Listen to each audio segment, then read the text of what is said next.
আব্দুল্লাহ সুলাইমান জাজুলি রহমতুল্লাহ আলাইহি।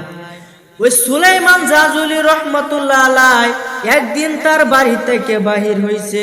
ওই আল্লাহর ওলি বাড়ি থেকে বাহির হওয়ার পরে রাস্তা দিয়ে হাইটা হাইটা সফর করতেছে, পৃথিবী ভ্রমণ করতেছে, হাঁটতে হাঁটতে যাইতেছে। হঠাৎ করে এমন এক স্থানে পৌঁছে গেছে যেখানে নামাজের সময় হইয়া গেছে। এখন নামাজের জন্য ওযু করা লাগবে কিনা? এই সুলাইমান জাজুলি রহমতুল্লাহ আলাইহি ওযু করার জন্য পানি খুঁজতেছে, কোথাও কোনো পানি পাই না। আস্তে আস্তে জঙ্গলের দিকে হাঁটতেছে। হঠাৎ করে দেখে একটা কুয়া। এই কুয়ার মধ্যে পানি আছে কিন্তু অনেক নিচে। এই পানি তুলতে বালতি লাগবে কিনা? কিন্তু বালতি নাই। এখন পানি তুলবে কিভাবে? এইভাবে সে দাঁড়িয়ে আছে মন মরা হয়ে। হঠাৎ করে দেখে এই কুয়ার পাশে একটা বাড়ি। এই বাড়ির ছাদের উপরে অর্থাৎ টিনের উপরে একজন সুন্দরী যুবতী মহিলা বসে আছে, অবিবাহিত। তখন এই সুলাইমান জাজুলি রহমতুল্লাহ আলাইহি ওই মেয়ের দিকে ইশারা করলেন, তাকাইলেন। তখন এই মেয়ে ডাক দিয়ে কয়, বাজান আপনার নাম কি? বলেন সুবহানাল্লাহ। ঘটনা বুঝতেছি না, আমার কথা না বুঝলে প্রশ্ন করবে। এই সুলাইমান জাজুলি ওযু করতে গিয়ে পানি নাই। এখন পানি তুলতে বালতি লাগে, বালতিও নাই। অন যেহাতে সেরিটা আছে, তাহলে যদি পানি বালতি একটু দেয় তাহলে তো ওযুরা করে তারে। তখন এই মেয়ে ডাক দিয়া কয় যে আপনার নাম কি? এই সুলাইমান জাজুলি ডাক দিয়া কয়, আমার নাম তো সুলাইমান জাজুলি। ও আপনি যুগ শ্রেষ্ঠ আলেম সুলাইমান জাজুলি? কম্পাঞ্চে তুই তাই কো, আমি তো সুলাইমান জাজুলি। আপনার দেখে আমার খুব কষ্ট লাগতেছে। কেন? আপনার মতো একজন এত বড় আল্লাহওয়ালা ব্যক্তি, এত বড় আলেম, তার কিনা এই দশা। একটা কুয়ার থেকে পানি তুলতে তার নাকি বালতি লাগে। আচ্ছা, কথাটা কি চিৎকারি করে কইছে না? তার মনে কষ্ট লাগছে। কাইমে তুমি আমাকে কি বলতেছো? তুমি কি আমার সমান হতে পারবে? সমান না হয় তাহলে দেখেন আমার ক্ষমতাটা। উফরে থেকে একটু থুতু ফেলছে এই কুয়ার ভিতরে, সমানে পানি উপরে উঠতেছে। বলেন সুবহানাল্লাহ। এই পানি যখন উপরে উঠতেছে সুলাইমান জাজুলি অবাক হয়ে গেছে। ডাক দিয়া কই, মেয়ে তোমার পরিচয় দাও, তুমি কে? আমি এত বড় একজন আলেম, এত আমল করি, আমার তো এত বড় ক্ষমতা হয় নাই। তোমার মতো একজন সামান্য ছোট্ট যুবতী মেয়ে, তুমি কিভাবে এই কুয়া থেকে পানি উপরে তুললে, তাও আবার তুতুর বিনিময়ে? দয়া করে তুমি কি আমল করে এই গুণটা অর্জন করছো? দয়া করে আমাকে আমলটা শিখিয়ে দাও। বলেন না সুবহানাল্লাহ। ওই মেয়ে ডাক দেয়, হুজুর আপনি বিখ্যাত একজন আলেম, আপনাকে শিখাইলে আমার লস হবে না। আচ্ছা ঠিক আছে, আপনার আমি আমলটা শিখিয়ে দিই। এই আমলটা হইল দো জাহানের বাদশাহ নবীর উপরে আমি বেশি দুরূদ শরীফ পড়ি। আরো জোরে কইন না সুবহানাল্লাহ।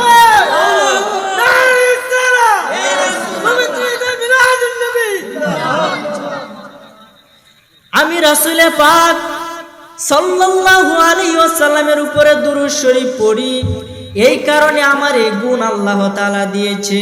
এই কথা শুনে সুলাইমান জাজুলি রহমতুল্লাহ আলাইহি ডাক দিয়ে কই, ওই মেয়ে আমি দুরূদ শরীফের অসংখ্য ফজিলত শুনেছি, কিন্তু তোমার মতো এত সুন্দর ভাষায় কেউ ফজিলত আমাকে বলতে পারে নাই। আজকে থেকে আমি দুরূদ শরীফ পড়ব এবং দুরূদের উপরে একটা কিতাব লিখব। বর্তমানে এই কিতাবটা শুধু বাংলাদেশ নয়, পৃথিবী বিখ্যাত কিতাব। নাম হলো দালাইলুল খয়রাত। জোরে বলেন সুবহানাল্লাহ। এই দালাইলুল খয়রাত রাসূল পাক সাল্লাল্লাহু আলাইহি ওয়াসাল্লামের দুরূদের উপরে তিনি লিখেছে। লেখার পরে কিছুদিন পরে তিনি ইন্তেকাল করেছে। ইন্তেকাল করার পরে তাকে সুস নগরীর মধ্যে তাকে দাফন করা হয়েছে। দাফন করার 1 বছর 2 বছর নয়, 10 বছর 20 বছর নয়, 77 বছর পরে একজনকে স্বপ্নে দেখাইছে যে আমার এই কয়বরটা তাড়াতাড়ি এই জায়গা থেকে তুললে মুরুখ কই নিয়ে তুমি দাফন করো। তার পরাণ মুরিদরে এই স্বপ্ন দেখানোর পরে সে স্বপ্নের ব্যাখ্যা বোঝে না। 2-3 বার স্বপ্ন দেখার পরে কবর থেকে তারে তোলা হয়েছে। তুললে দেখে তার কাফনের কাপড়টাও ফসে না। কাফনের কাপড়টাও বুঝছে না। কি মনে কেন? তখন ডাক দিয়া কই, এই লোকটা কি আমল করতো? এই যে আমরা জীবিত মানুষ, আমাদের যদি এনবার টিপ দিয়ে কতক্ষণ ধরে রাখে, এনতে কি রক্ত সরে যায় না, সাদা হয়ে যায়, দেখেন যে এন টিপ দিয়ে ধরে কি হয়, সাদা হয়ে পড়ে, কারণ রক্ত শরীর মানে এখান থেকে জাগা, আবার যখন সাইরে দেয় আবার লাল হয়ে মানে রক্ত সঞ্চালন করে। একজন ব্যক্তি পরীক্ষা করার জন্য ওই সুলাইমান জাজুরি রহমতুল্লাহ আলাইহির চেহারার মধ্যে এই শাহাদাত আঙ্গুল দ্বারা এভাবে একটু যাতা দিছে, দেখে আমরা যে জীবিত মানুষ যেমন সাদা হয়ে রে এমন সাদা হয়েছে, সাইরে দেওয়ার সাথে সাথে আবার রক্ত ভরাট হয়েছে, বলেন না সুবহানাল্লাহ। তার মানে ৭৭ বছর পরেও তার লাশটা পচে নাই, তার কাফনের কাপড়টাও পচে নাই। তিনি কি আমল করতেন, এমনকি ২৪ ঘন্টা তার কবর থেকে মেশকে আম্বরে সুঘ্রাণ বেরিত, তিনি একটাই আমল করতেন, এটা হলো রাসূল পাক সাল্লাল্লাহু আলাইহি ওয়াসাল্লামের বেশি বেশি দুরূদ শরীফ পড়তেন। আমার আলোচনা বিষয়টা আমাকে বলেছে নবীজির চরিত্র সম্পর্কে আলোচনা করতাম, কিভাবে তিনি জীবনযাপন করেছেন। আমাদের তো এইভাবে জীবনযাপনটা করলাম, কোনটা কোন বাঁচবেন সারা জীবন, বাঁচতেন না, মইরা যাওয়া। এই কারণে রাসূল পাক সাল্লাল্লাহু আলাইহি ওয়াসাল্লামের নাম শোনা মাত্রই দুরূদ পড়া আমাদের উপরে ওয়াজিব, কথা কোন ঠিক কিনা? যদি নাম শুনে দুরূদ না পড়ে তাহলে কি শাস্তি হবে একটু শুনেন। হযরত কাব রাদিয়াল্লাহু তাআলা আনহু নবীজির একজন বিখ্যাত সাহাবী। ওই কাব রাদিয়াল্লাহু তাআলা আনহু নিজে বলতেছে, একদিন রাসূল পাক সাল্লাল্লাহু আলাইহি ওয়াসাল্লাম মসজিদের ভিতরে প্রবেশ করলেন। প্রবেশ করার পরে আমাদেরকে একটু ডাক দিলেন, এই তোমরা আমার দিকে আসো। এ কাব রাদিয়াল্লাহু তাআলা আনহু বলে, আমি এবং আমার সহপাঠীরা রাসূল পাক সাল্লাল্লাহু আলাইহি ওয়াসাল্লামের কাছে গেলাম। কাছে যাওয়ার পরে রাসূল সাল্লাল্লাহু আলাইহি ওয়াসাল্লাম একটা সিঁড়ির মধ্যে পা দিল। মিম্বারের কিন্তু 3টা সিঁড়ি থাকে, এক সিঁড়ির মধ্যে পা দিয়ে তিনি বললেন আমিন। দ্বিতীয় সিঁড়ির মধ্যে পা দিলে তিনি বললেন আমিন। তৃতীয় সিঁড়ির মধ্যে পা দিয়ে তিনি বললেন আমিন। এরপরে নামলেন। নামার পরে সাহাবীরা ডাক দিয়ে কই, ইয়া রাসূলুল্লাহ, আপনি 3বার বলছেন আমিন 3টা সিঁড়ির মধ্যে দাঁড়াইয়া, এর হাকিকতের ব্যাখ্যা তো আমরা বুঝতে পারতেছি না, দয়া করে এর হাকিকতটা আমাদেরকে একটু বোঝাইয়া দেন। নবীজি ডাক দিয়া কয়, আমি যা দেখি তোমরা তা দেখতে পাবে না, কারণ আমি নবী তোমাদের মতো না, তোমরা আমার মতো না। সুবহানাল্লাহ। নবীজির মতো কেউ আছে? কোনটা কোন? নবীজির মতো কেউ না। এই কারণে নবীজি ডাক দিয়ে কই, প্রথম সিঁড়িতে পা রাখার সঙ্গে সঙ্গে হযরতে জিবরাইল আমিন আমার কানে কানে আয়সা বলতেছে, ইয়া রাসূলুল্লাহ, আল্লাহ আপনাকে সালাম দিয়েছে আর আমাকে এই দোয়া করতে বলছে যে কি, যে ব্যক্তি রমজান মাস পাইলো অথচ রমজান মাস পাইয়া নিজের জীবনের সমস্ত গুনাহ খাতা ক্ষমা করাইতে পারলো না, ওই ব্যক্তি ধ্বংস হোক, তার উপরে আল্লাহর গজব নাজিল হোক। নবীজি বলছেন আমিন, তাই হোক।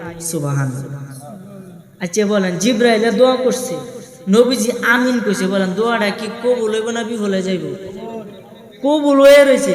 দ্বিতীয় সিঁড়িতে যখন আমি পা রাখলাম তখন জিবরাইল আমার কানে কানে বলতেছে, ইয়া রাসূলুল্লাহ, যে ব্যক্তি আপনার নাম মুবারক শুনলো, শোনার পরে দুরূদ শরীফ পড়লো না, ওই ব্যক্তির আল্লাহর গজবে নিপতিত হোক, ওই ব্যক্তির উপর আল্লাহ লানত হোক, ওই ব্যক্তি ধ্বংস হোক। নবীজি বলছেন আমিন, এটাই হোক। সুবহানাল্লাহ। তার মানে দুরূদ শরীফ পড়াটা কি আমাদের জন্য কর্তব্য কিনা? তৃতীয় সিঁড়িতে পা রাখার পরে আমিন কেন বললেন? নবীজি ডাক দিয়া কয়, সাহাবীরা রে, তৃতীয় সিঁড়িতে পা রাখার পরে আমি আমিন বললাম এই কারণে, ও যে ব্যক্তি তার পিতা মাতারে বৃদ্ধ অবস্থায় জীবিত পাইল অথচ পিতা মাতার খেদমত করে বেহেশত অর্জন করতে পারলো না, সেই ব্যক্তি ধ্বংস হোক, তার উপরে আল্লাহর গজব হোক। নবীজি বলছেন আমিন, এটাই হোক। সুবহানাল্লাহ। তাহলে কি বলছেন, নবীজি দোয়াটা যে করছেন কি কম টম দোয়াটি মনে হয়? হ্যাঁ, রমজান মাস হয়েছে আমাদের গুনাহ মাফের একটা স্পেশাল সুযোগ। এই দিন ও দোহানে মাঝে লাল পর্দা টাঙ্গাইয়া খাওয়া, কথা কোন ঠিক কিনা? আই রে, মানুষ মুসলমান আমরা, নামে শুধু, কামে মুসলমান না, কথা কোন ঠিক কিনা? শিফাউল কুলুব এই কিতাবের 309 অথবা 303 পৃষ্ঠার মধ্যে আছে, এক ব্যক্তি, অনেক বুজুর্গ আছেন, তিনি মারা গেছে। মারা যাওয়ার পর একজন প্রতিবেশী তার স্বপ্ন দেখতেছে যে কি, তার মাথার মধ্যে জাহান্নামের আগুনের আংরার একটা টুপি তার মাথার মধ্যে আল্লাহ দিয়ে দিছে। তখন এই ব্যক্তি ডাক দিয়ে কই, কি গো ভাই, দেখতাম দুনিয়ার মাঝে ভালোভাবে চলতা, নামাজ পড়তে তোমার আজ কি অবস্থা কেরে? ওই ব্যক্তি ডাক দিয়া কয়, ভাই দুঃখের কথা কি কইয়াম, আমার সমস্ত আমল, আমার শত মারেফত আছে আমার আল্লাহ কাইরে নিছে। ওইটার কারণ কি? আমি যখনই রাসূল পাক সাল্লাল্লাহু আলাইহি ওয়াসাল্লামের নাম শুনতাম তখন দুরূদ পড়তাম না। নাউজুবিল্লাহ। এই দুরূদ পড়া না পড়ার কারণে আমার পক্ষ থেকে, আমার মাথার থেকে সমস্ত ব্রেন উড়াইয়া এহেন এই জাহান্নামের আগুনে আংরা বয়া দিছে। বলেন এটা কি শাস্তি হয়েছে নাকি শান্তি হয়েছে? তাহলে এই শাস্তি কি আমরা পাইতাম চাই না? এই কারণে আসুন আমরা বেশি করে বেশি দুরূদ শরীফ পড়ব।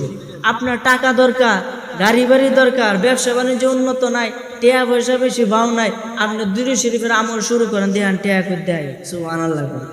বেশি বেশি দুরূদ শরীফ পড়বেন, তাও আবার ওই যে অবস্থায় হেঁটে হেঁটে নয়। হেঁটে হেঁটে দুরূদ পড়লে গরিবী হাল আসবে। এক জায়গার মধ্যে বৈশা পবিত্র অবস্থায় রাসূল পাক সাল্লাল্লাহু আলাইহি ওয়াসাল্লামের উপরে দুরূদ শরীফ পড়বেন, যে কোনো বিপদ থেকে আল্লাহ আপনাকে হেফাজতে রাখবে। বলেন সুবহানাল্লাহ। আর দুরূদ শরীফ না পড়লে কবরে একটা সাপ আসবে, এটা করে চিহ্নিত। হুজুর কোন সাপটা আইব, এটার পরে আমি মূল আলোচনায় ঢুকতেছি, একটু মনোযোগ দেন। কেউ খারাপ লাগতেছে আমাকে বলবেন খারাপ লাগে, যেহেতু গরম, আমার নিজেরই গরম লাগতেছে, আপনাদের তো বুঝতেই আছি। এই জন্য আমার ভাইরা, বাবারা, বন্ধুরা, এক ব্যক্তি মারা গেল। মারা যাওয়ার পরে তার জন্য খবর খনন করা হলো। এলাকাবাসী আসতেছে লোকটারে দেখার জন্য। দেখে লোকটার চেহারা তেমন বেশি ভালো না, তার জন্য কবর খনন করা হইল।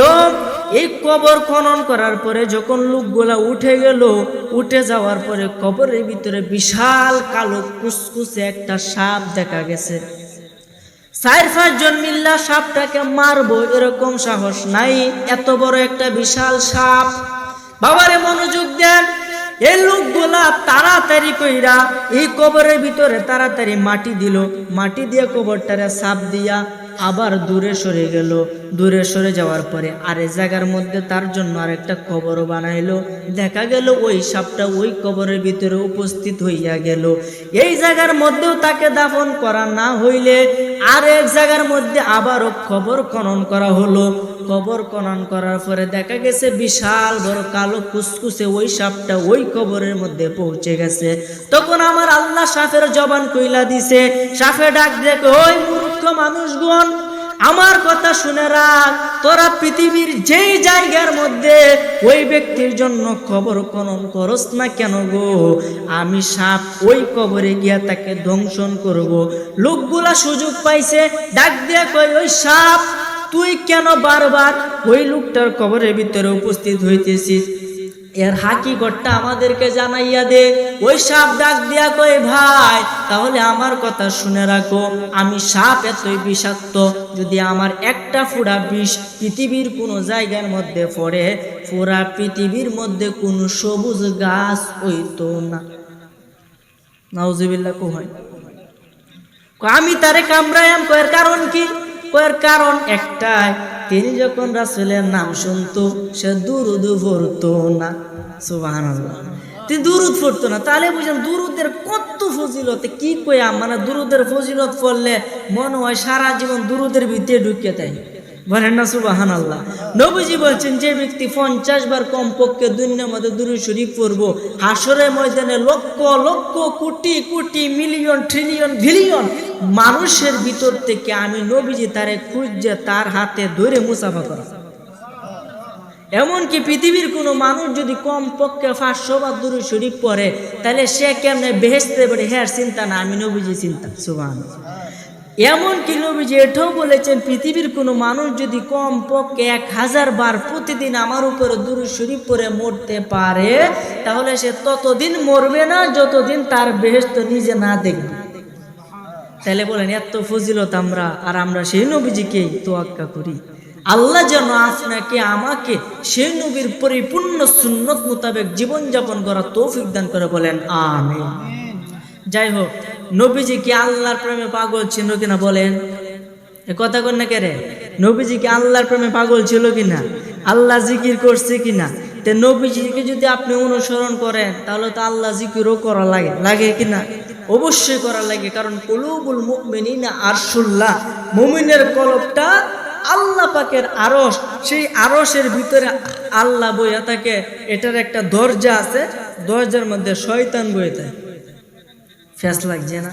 কিরা আল্লাহ তাহে শয়তান তাহে, এটা কোন কথা? তো এই শয়তানটাকে আমরা কি দূর করতে চাই কিনা বলেন?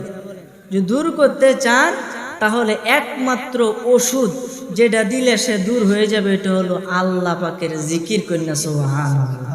এই জন্য আসুন আমরা একটু জিকির করতে রাজি আছি না ইনশাল্লাহ?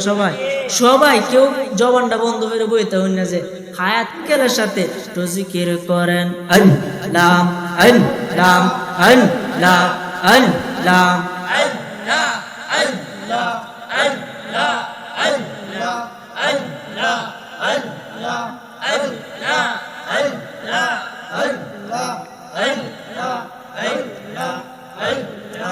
আল্লাহ আল্লাহ আল্লাহ আল্লাহ আল্লাহ তাকতে জীবন বহুলা মন রে সাধন কর পাঞ্জাতন মাশাআল্লাহ। তাকতে জীবন বহুলা মন রে সাধন কর মুর্শিদ চরণ মাশাআল্লাহ। তোর গুর নিদানে নূর মিলিবে, গুর নিদানে নূর মিলিবে, হাদিসে তার বিবরণ। তাকতে জীবন বহুলা মন রে সাধন কর মুর্শিদ চরণ মাশাআল্লাহ। আল্লাহ কাচার পাখি উইরা গেলে পইরা থাকবো কাচা, আয়া এই পারের লোক ওই পারে তরে বানাই দিয়ে এই বাসা মাশাআল্লাহ। অন্ধকার কবরে তোমার নবী চারা নাই আপন, অন্ধকার কবরে তোমার নবী চারা নাই আপন। দম ফুরাইলে বুঝবে রে তোর কে হবে আপন মাশাআল্লাহ। আল্লাহ আল্লাহ আল্লাহ আল্লাহ আল্লাহ আল্লাহ মাশাআল্লাহ। আল্লাহ আল্লাহ আল্লাহ আল্লাহ রে মন আল্লাহ কর সাধনা, ওরে আল্লাহর জিকির না করিলে কালব জিন্দা হবে না। তোমার আল্লাহর জিকির না করিলে কালব জিন্দা হবে না। আল্লাহ ও আল্লাহ রে মন আল্লাহ কর জফনা, তোমরা আল্লাহ ও আল্লাহ রে মন আল্লাহ কর সাধনা মাশাআল্লাহ। আল্লাহ আল্লাহ বট বৃক্ষ তরুলতা সবুজ ঘাসের যতই পাতা, জিকিরেতে নাই সে মাথা নয়ন খুলে দেখো না। আল্লাহ ও আল্লাহ রে মন আল্লাহ কর সাধনা, আল্লাহ ও আল্লাহ রে মন আল্লাহ কর জফনা মাশাআল্লাহ। আল্লাহ আল্লাহ আল্লাহ আসমান জমিন গ্রহ তারা আল্লাহর জিকির করে তারা, মানুষ হইয়া কেন তোমরা আল্লাহর জিকির করো না। আল্লাহ ও আল্লাহ রে মন আল্লাহ কর জফনা, আল্লাহ ও আল্লাহ রে মন আল্লাহ কর সাধনা মাশাআল্লাহ আল্লাহ আল্লাহ ফানা ফানা জবান খুলেন আল্লাহ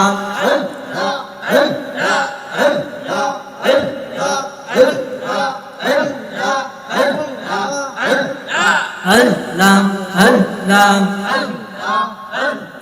নবী বিনে বান্ধব কেহ নাই হায়রে মুমিন ভাই নবী বিনে আপনার কেউ নাই মাশাআল্লাহ ইয়া হাবলি উম্মতি কান্দে নবী দরদি উম্মত সারা নবী কিছুই বুঝে না মাশাআল্লাহ ইয়া হাবলি উম্মতি কান্দে নবী দরদি উম্মত ছাড়া নবী কিছুই বুঝে না মাশাআল্লাহ রহমাতুল লিল আলামিন শাফিয়াল মুজনাবিন কান্দে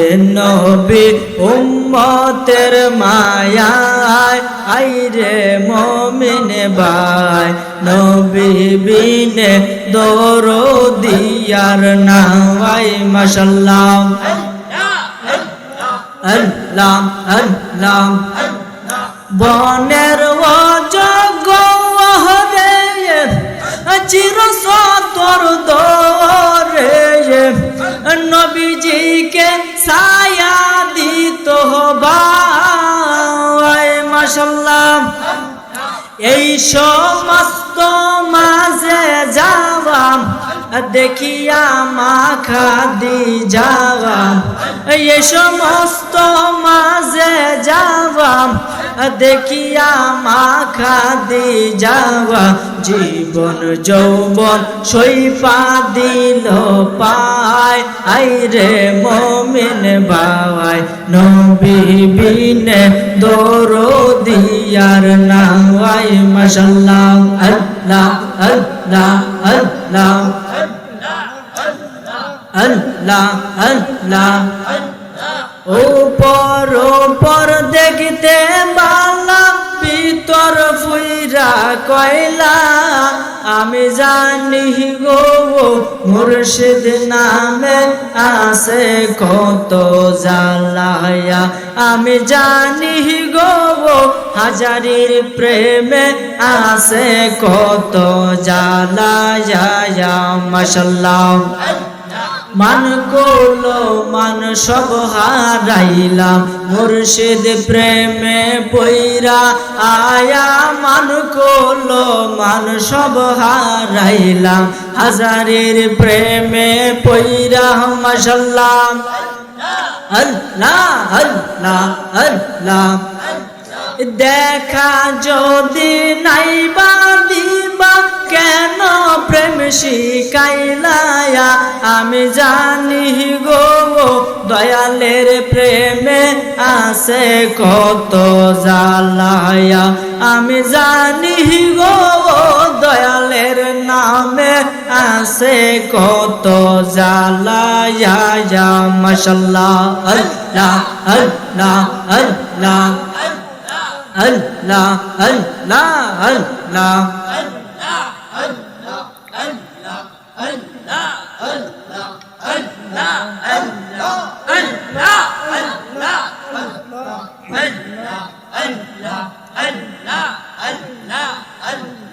লা ইলাহা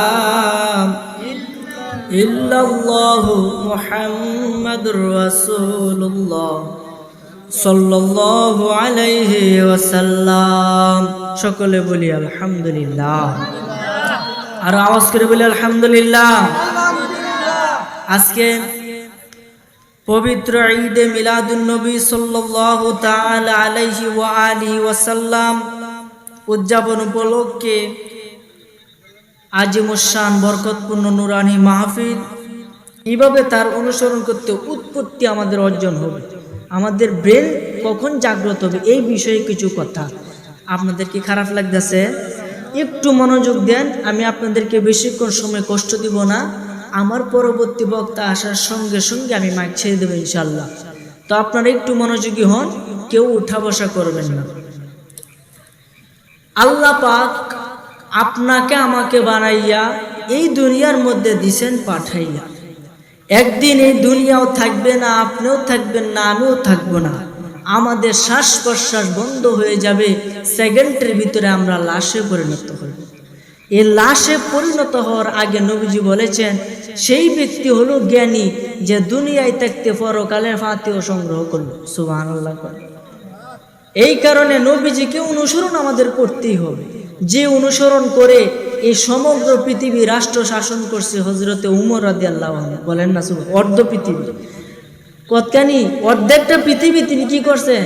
শাসন করছেন। আর চিন্তা করেন আমরা একটা সুডুমডুনি বাংলাদেশ, এটা শাসন করতে কত দুর্নীতি, কত সাদাবাজি, কত কিছু আছে, আছে কিনা বাংলাদেশের ভিতরে? আছে। কিন্তু এই উমর রাদিয়াল্লাহু তাআলা আনহুর যুগে উনি অর্ধেকটা রাষ্ট্র, অর্ধেকটা পৃথিবী শাসন করছে। এরপরে প্রত্যেকটা মানুষের বাড়ি বাড়ি হাইটে হাইটে গেছে, রাস্তার মধ্যে মাঠের মধ্যে তিনি লাঠি হিতান দিয়ে হইতে রয়েছে। এরপরে তারা মারার কোনো লোক নাই। কেন? সে ছিল ন্যায়পরায়ণ। বলেন সুবহানাল্লাহ। তিনি নবীজির অনুসরণ করতেন। তিনি দিন হলে রাষ্ট্রের কাজ পরিচালনা করতেন, রাত্র হলে ছদ্মবেশে বাহির হয়ে যেতেন। কেলা কোন অসুখে আছে, কেলা কোন দুর্ভোগে আছে, কে কত কষ্ট পাইতেছে দেখতে পারেন। সুবহানাল্লাহ। একদিনকার ঘটনা, হযরতে উমর রাদিয়াল্লাহু তাআলা আনহু কেমন লোক ছিল একটু চিন্তা করেন রে বাবা। হযরতে উমর রাদিয়াল্লাহু তাআলা আনহু এতই ক্ষমতাবান ছিল, উনি যে রাস্তা দিয়ে হাইটা যাইতেন 40 দিন পর্যন্ত শয়তান ওই রাস্তা দিয়ে হাইটা যাইতো না। সুবহানাল্লাহ। 40 দিন পর্যন্ত শয়তান ভয় পাইতো। এই কারণে আমাদের বুজুর্গানে দিন তদবিরের কিতাবের মধ্যে লেখা হয়ে গেছে, যদি কোনো মানুষের স্বপ্ন দোষ হয়, স্বপ্ন দোষটা হয় শয়তানের পক্ষ থেকে। অনেকের হয়, হয় কি হয় না? এটা খারাপ না, মূলত আমাদের বিজ্ঞানের সায়েন্সে যেটা বলে, এটা যদি আপনার ভিতরের এটা যদি বাইরে যায় তখন এটা স্বপ্ন দোষের মাধ্যমে বাহির হয়ে আসে, তখন গুরুসুর করা ফরজ হইয়া পড়ে। তো যাই হোক, এই স্বপ্ন দোষ হইলে মানুষ আস্তে আস্তে দুর্বল হতে থাকে, চিকন হতে থাকে, তার ভিতর থেকে ক্যালসিয়াম গুলা, শক্তিগুলা বাহির হতে থাকে। তো এই স্বপ্ন দোষ যাদের হয়, এটা হয় শয়তানের পক্ষ থেকে। যদি তদবিরের কিতাবের ভাষায় যদি কোনো মানুষ হযরতে উমর রাদিয়াল্লাহু তাআলা নূরের নামের 3টা অক্ষর আইন মিম র এ বাম থেকে লেখা ডান দিকে আসতে পারবে, এভাবে 3 বার লেখা ঘুমায়া যাবে, আরেকবার ঘুম থেকে উঠে এভাবে 3 বার লিখবে, খোদার কসম ওই ব্যক্তির কিয়ামত পর্যন্ত স্বপ্ন দোষ হবে না। আর আসতে কোন সুবহানাল্লাহ। উনি কেমন পাওয়ারফুল ছিল! রাসূল পাক সাল্লাল্লাহু আলাইহি ওয়াসাল্লাম যখন আমাদের কাছ থেকে পর্দা করলেন, 12 রবিউল আউয়াল এই যে আসতেছে, এই দিনে তিনি আগমন করেছে, এই দিনে আমাদের কাছ থেকে বিদায় নিয়েছে। কিন্তু নবীজি মরে নাই।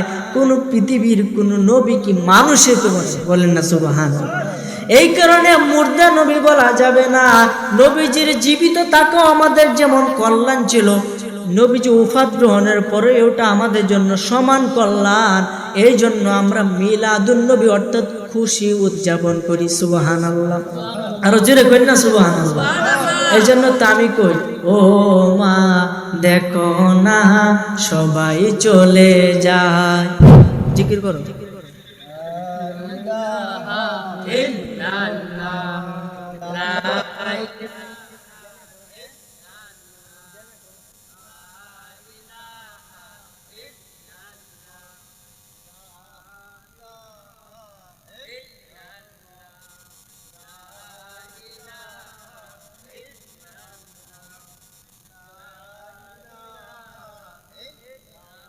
জোরে জিকির করুন, জোরে।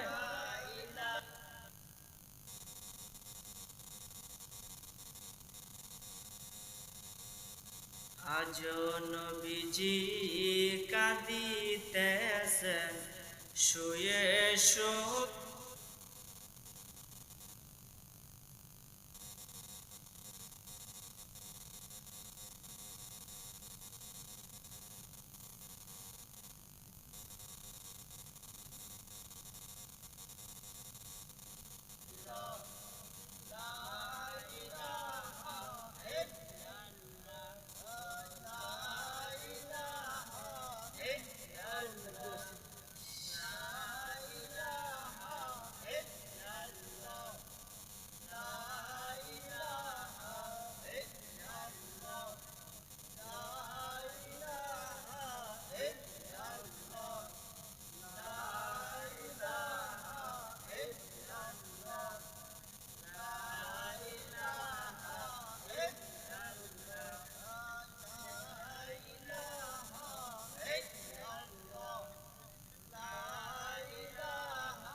ওই আমি তাদের সাথে জুলুসে, ওই আমি তাদের সাথে জুলুসে, ধরার বুকে নূর নবীজি তাশরিফ এনেছে মা, ধরার বুকে তাশরিফ এনেছে। এই রবিউল আউয়াল মাসের 12 তারিখে আসলেন দয়াল নবী এই ধরাতে। সুবহানাল্লাহ বলেন। রবিউল আউয়াল মাসের 12 তারিখে আসলেন দয়াল নবী এই ধরাতে, আসলেন মায়ার নবী এই ধরাতে। সেই নবীজির আওলাদ নাকি, সেই নবীজির আওলাদ নাকি বাংলায় এসেছে, ধরার বুকে নূর নবীজি তাশরিফ এনেছে মা, ধরার বুকে। আই গোসল করাই দেন না মাগো পরাই পাঞ্জাবি, সে তাই গিয়ে আসবো দেখে আওলাদে নবী। আরে সে তাই গিয়ে আসবো দেখে আওলাদে নবী।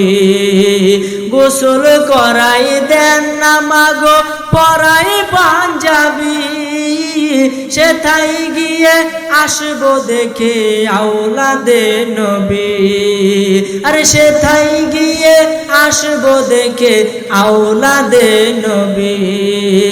চেহারা তাহার দেখতে মা,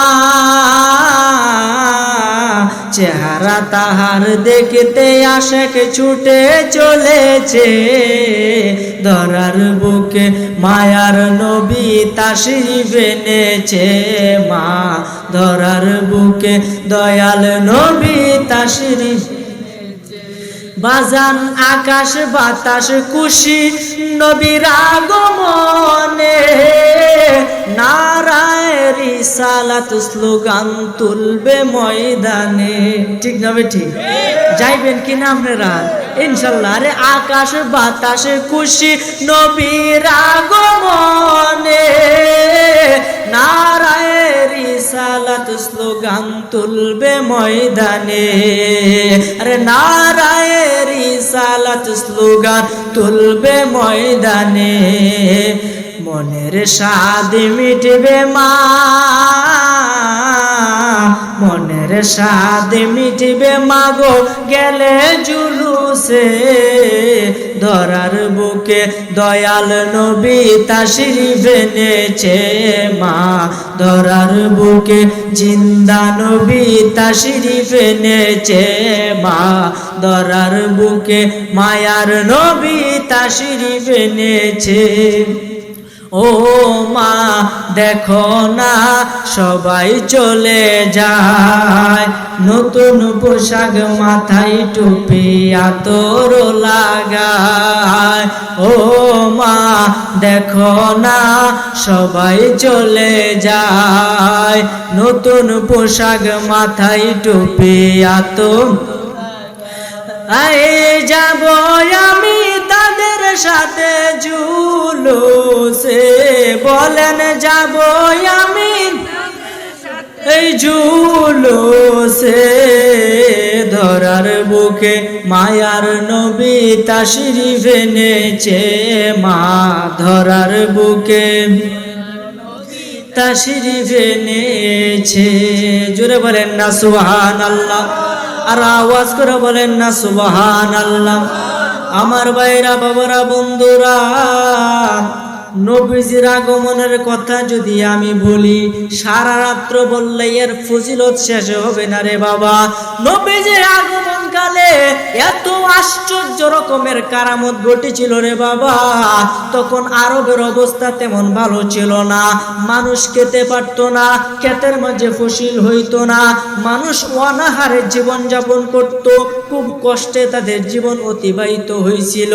এই মুহূর্তে কুসংস্কারে এই পুরা আরব রাজ্য ভরে গিয়েছিল মানুষ মূর্তি পূজা শুরু করেছিল অন্ধকার আচ্ছন্ন তাদের কলবটা তাদের দেহটা পুরাটাই অন্ধকারে নিমজ্জিত ছিল কুসংস্কারে বিশ্বাস করত মেয়ে লোকরে জীবিত কবর দিত মেয়েদের কোনো সম্মান ছিল না তারা কোনো সম্পত্তির ভাগ পাইতো না এই মুহূর্তে ওই জায়গার মধ্যে একজন নবী পাঠানো খুবই দরকার ছিল তখন আমার আল্লাহ দু জাহানের বাদশা নবী পাপি তাপি উম্মতের কান্ডারি নবী দয়ার নবী মায়ার নবীকে মায়া কইরা আমাদের জন্য এই দুনিয়ার মধ্যে যখন পাঠাইবে রাত্র আর দিনে লাগছে কাজিয়া রাত্র ডাক দিয়া কয় মাওলা তোমার নবীরে আমি রাত্রের মধ্যে পাঠাইবা যাতে আমি রাত্র ধন্য হইয়া যায় দিনে ডাক দিয়া কয় মাওলা তোমার নবীরে দিনের মধ্যে পাঠাইবা যাতে আমি দিন খুশি হইয়া যায় আমি দিন ধন্য হইয়া যায় এখন আমার আল্লাহ দুইজনে প্রভু রাত্রের মাবুদ দিনের মাবুদ এখন নবীজিরে যদি রাত্রে ফাড়া দিনে বেজার হবে দিনে ফাড়াইলে রাত্রে বেজার হবে তখন আমার আল্লাহ সুন্দরভাবে সুবহে সাদিকের সময়ে অর্থাৎ না দিন না রাত যখন একটু একটু ফসল একটু একটু অন্ধকারও আছে ফর্সাও আছে এই মুহূর্তে নবীজিকে দুনিয়ার মধ্যে পাঠাইছে এতে উভয় পক্ষ খুশি হইয়া গেছে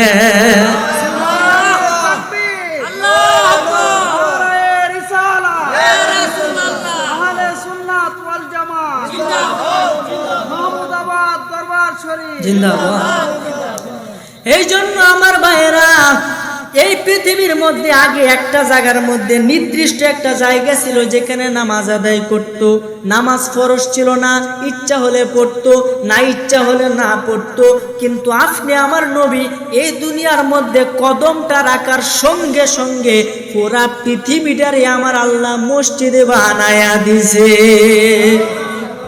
এই জন্য তো আমি কই হাওয়া মারিয়া সবাই এলো মা আমেনার ঘরে আরে সালাতু সালাম জানিয়ে নূরকে বরণ করে বলবেন না সুবহানাল্লাহ হাওয়া মারিয়া সবাই এলো মা আমেনার ঘরে আরে সালাতু সালাম জানিয়ে নূরকে বরণ করে আরে রাহমাতুল লিল আলামিন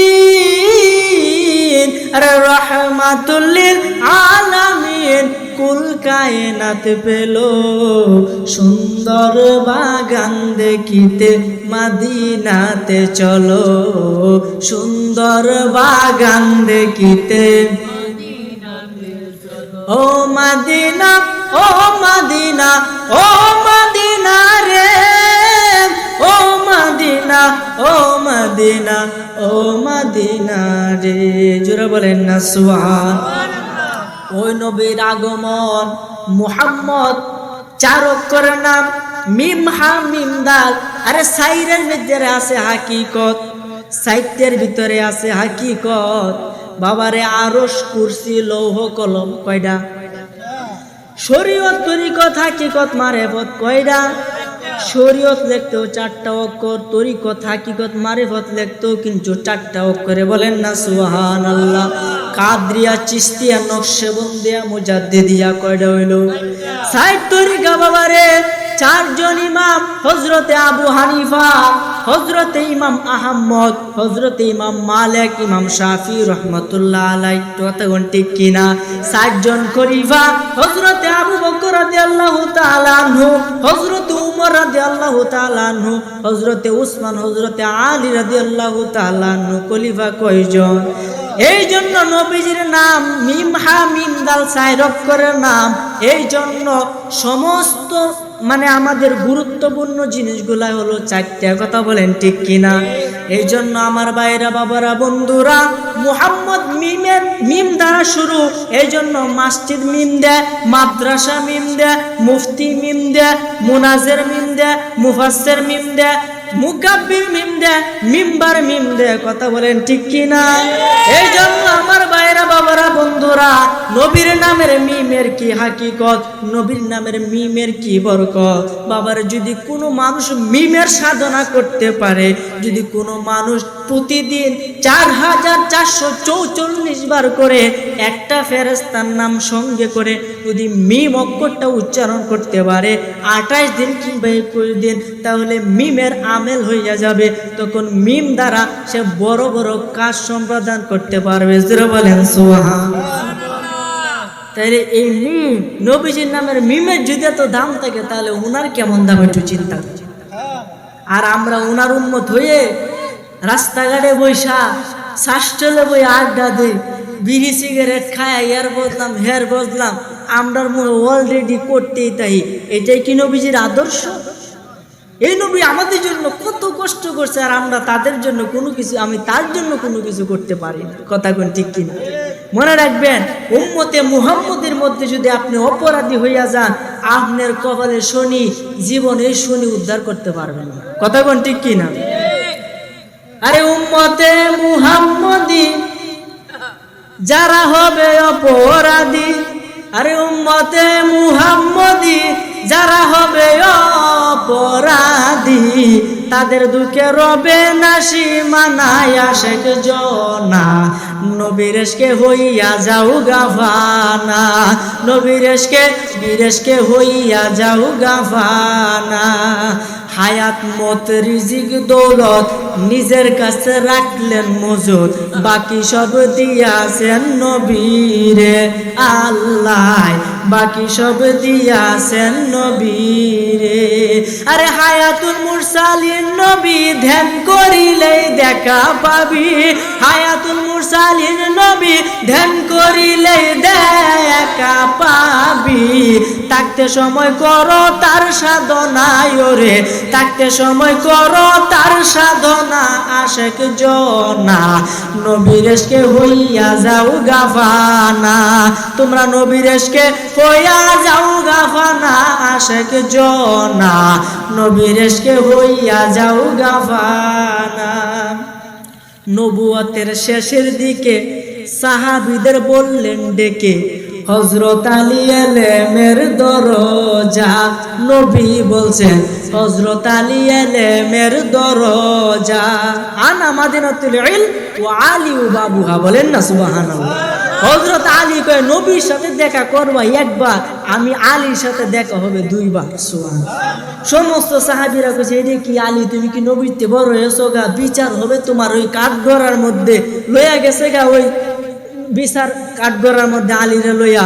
নবীজিরে ডাক দেখো, ইয়া রাসূলুল্লাহ, আলী কই আপনার সাথে দেখা বিলে একবার, আলীর সাথে বিলে 2 বার।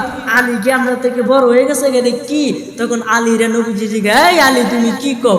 নবীজি আমনে যে কইছে আমি তুই এটাই কই। কেমনে? কামনে বলছেন আনা মাদিনাতুল ইলম ওয়া আলী বাবুহা।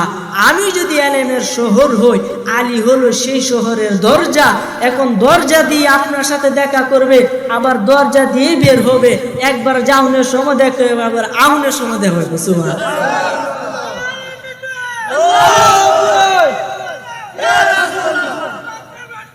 জিন্দাবাদ। এই কারণে নবুয়তের শেষের দিকে সাহাবীদের বললেন ডেকে, হযরত আলী এলেমের দরজা।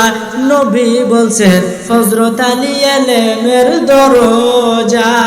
এই বিদায় হজে বলে গেলেন, আলীকে দেখাইয়া দিলেন।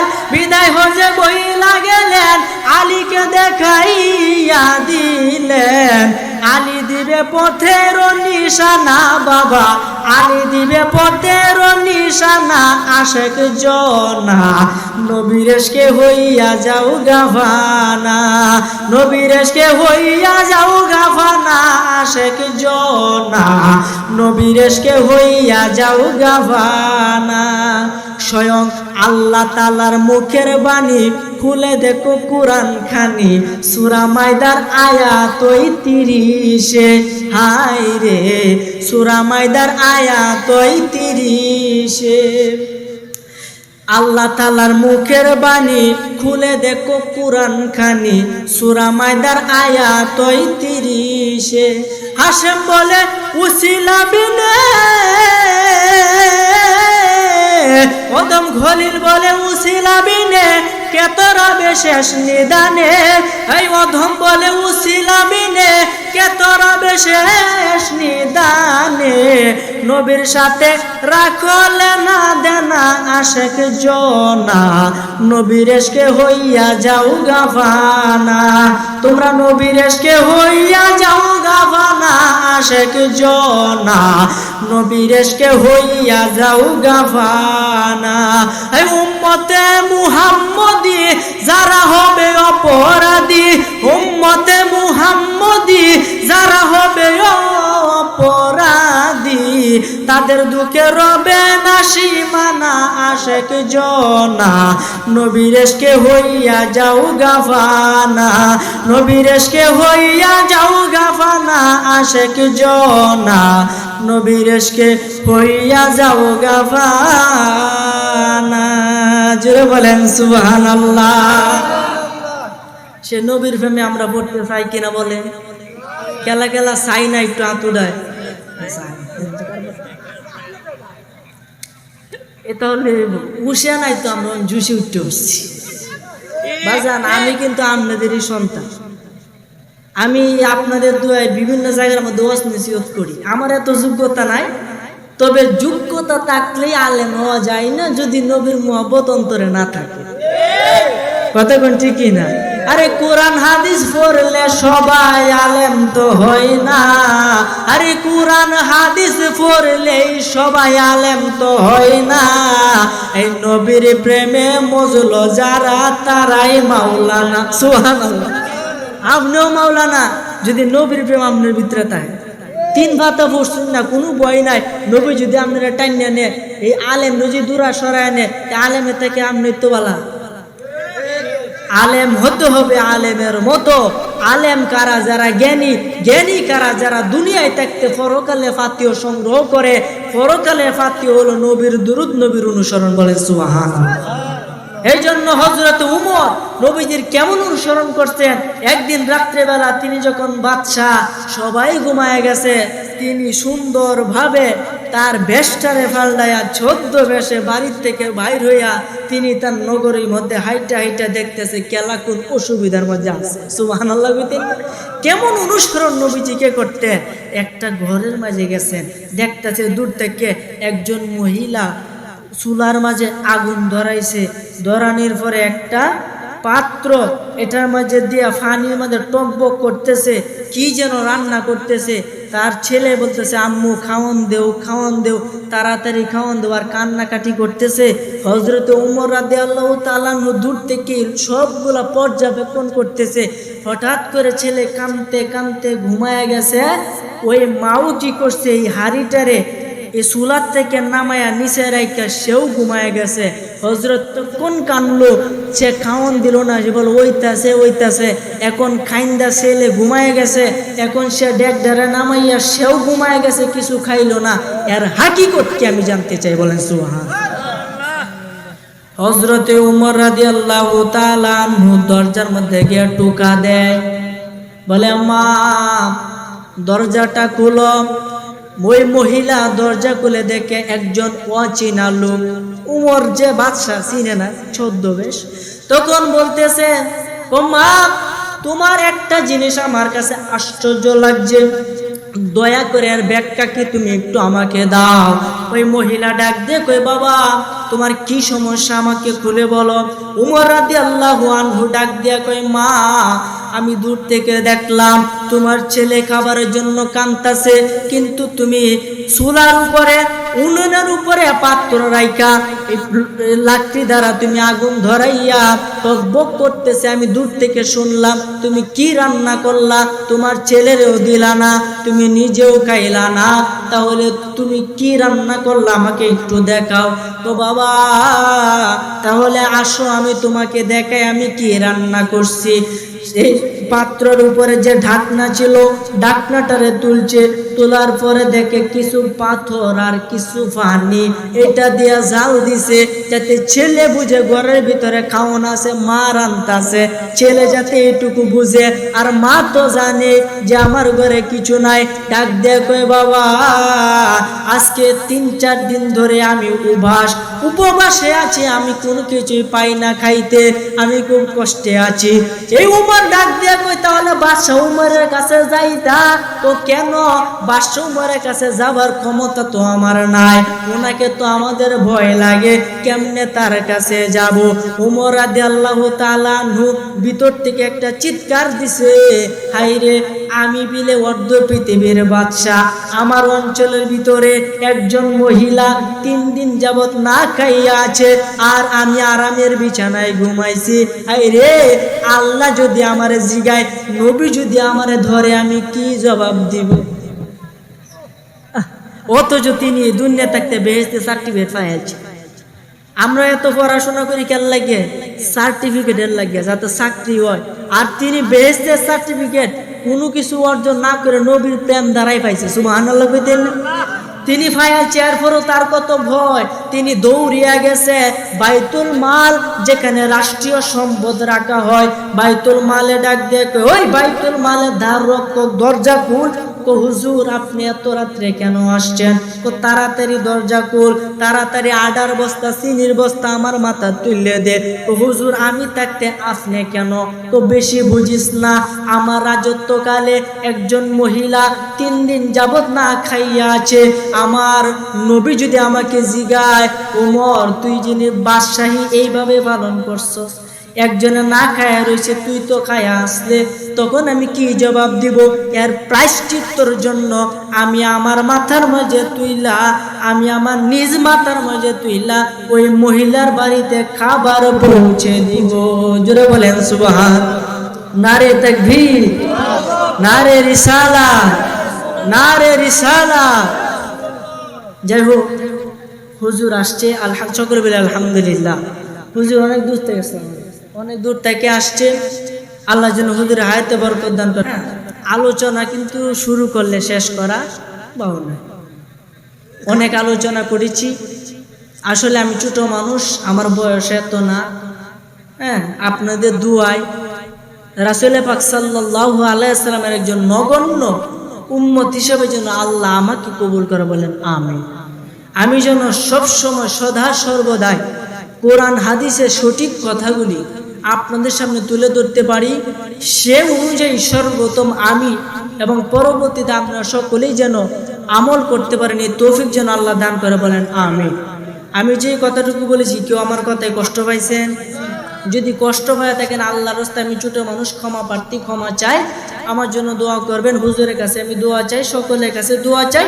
যে আলোচনা করেছি, আল্লাহ যেন আপনাকে আমাকে পরিপূর্ণ নবীর সুন্নত মোতাবেক জীবন ধারণ করার মতন তৌফিক, ক্ষমতা, মন মানসিকতা দান করে, বলেন আমিন। হাযা ওয়া আখিরু দাওয়ানা আলহামদুলিল্লাহি। আসসালামু আলাইকুম। একটা গজলের আবদার করছে, হুজুর হুজুর আপনি একটু চেয়ারে বসে, দয়া করে একটু চেয়ারে বসে। মন ভাঙা না মসজিদ ভাঙা, গজলটা একটু শোনাবেন ইনশাআল্লাহ। কইতাম নি এটা টিকটকে মিলে ভাইরাল হমান, আমি তো এটা বুঝি না। তো যাই হোক, আমি হুজুরের অনুমতি ক্রমে, যাই হোক যেহেতু আবদার করছে আমি বলবো ইনশাআল্লাহ। মন ভাঙ্গা না মসজিদ ভাঙ্গা, ভাঙ্গায় আল্লাহর কাবা ঘর, ভাঙ্গায় আল্লাহর কাবা ঘর, কলবের ভিতর আল্লাহর বাড়ি, মনের ভিতর আল্লাহর বাড়ি, ব্যথা দিস না তার ভিতর। মন ভাঙ্গা না মসজিদ ভাঙ্গা, ভাঙ্গা আল্লাহর কাবা ঘর, ভাঙ্গা আল্লাহর কাবা ঘর, মন মন্দিরে আল্লাহর বাড়ি, ব্যথা দিস না তার ভিতর। রে আসল কাবা না চিনিলে, ডাকলে কি আর তারে মিলে, নামাজ রোজা সব বিফলে, নামাজ রোজা সব বিফলে, বৃথায় আল্লাহু আকবার।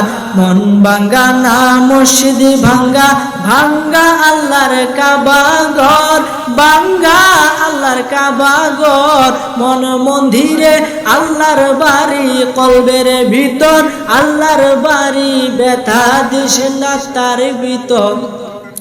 খুশি রাখতে মানুষের মন সাজাইলেন আল্লাহ বিশ্বভুবন, ফেরেশতাগণ সেজদা করে, ফেরেশতাগণ সেজদা করে, মকরণে পাইলাম নতের ঘর। মন